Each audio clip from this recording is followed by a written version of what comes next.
Our jumping off point when we sat down in New York. Geraldo Rivera, welcome. Thank you, Howard. You're a longtime friend of Donald Trump, and yet you've also criticized the campaign he's running. That's got to be a little uncomfortable for you. What is uncomfortable, I was very excited when he made his announcement that he was running for president because he is a friend of mine. I do love the guy. And we had just had the experience with Celebrity Apprentice where we were together every day for 6 weeks. That was just in February, and then this was in June.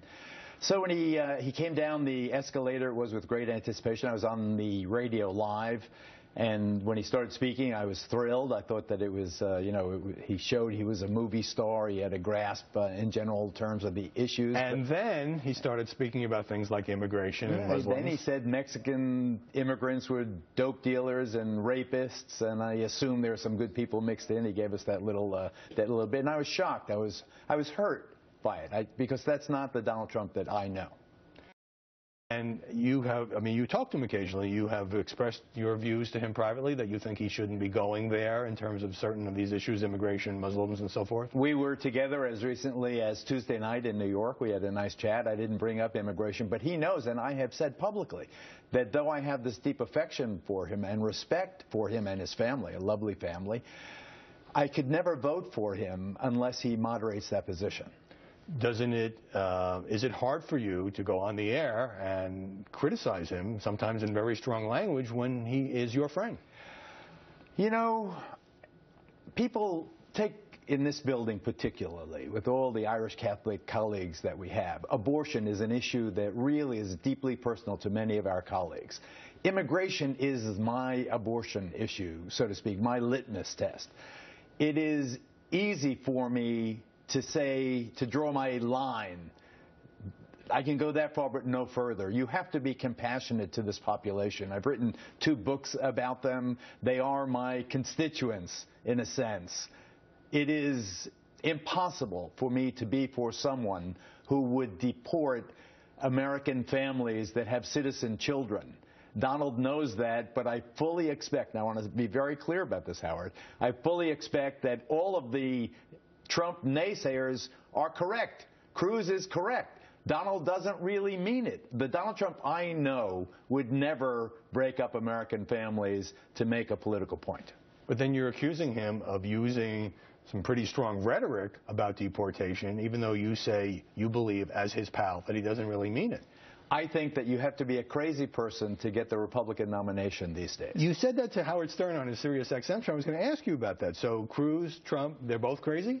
Or that you're saying they have to act crazy? I think they have to toe a line that is in many ways intolerable for a reasonably intelligent, compassionate person. You have to clear the Stephen King hurdle in Iowa before you get anywhere. Stephen King is the congressman, remind everybody, that said of Mexican immigrants that they had the calves the size of cantaloupes because they're all carrying dope across the border. If you have to please that person to get past the nation's first primary election, then you are doomed to a radical position that will never fly with the American electorate, and you can never be elected. You considered running for the Senate in New Jersey as a Republican. I did. I am a Republican. Did you conclude you're not crazy enough to run as a Republican candidate? I concluded that once the Koch brothers got involved and promised my rival, the mayor of Bogota, New Jersey, $5 million, that the $5 million I had stashed away, my family and I, to make the run would have easily been exhausted. So plus, we were going to lose against Cory Booker anyway. You were going to lose. A loser, as Trump would say. All right. You've hit Ted Cruz pretty hard. When he started talking about New York values in Iowa, you said you thought this was sort of a coded anti-Semitic message. I don't agree. I think it was a shot at loudmouth liberal New Yorkers. I disagree. I've been around a long time. When you think of New York, you go back to Jesse Jackson, 1984, Hymietown.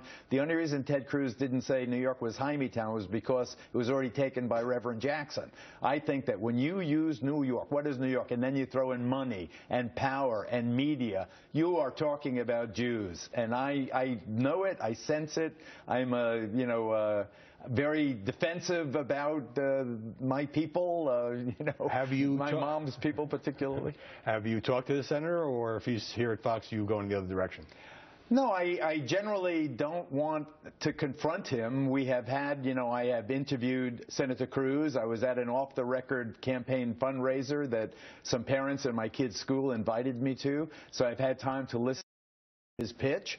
And that New York Values hit on the eve of Iowa was premeditated. I have no doubt but that he did that to signal that he was against those people, meaning me. Finally, what compelled you to say yes to Dancing with the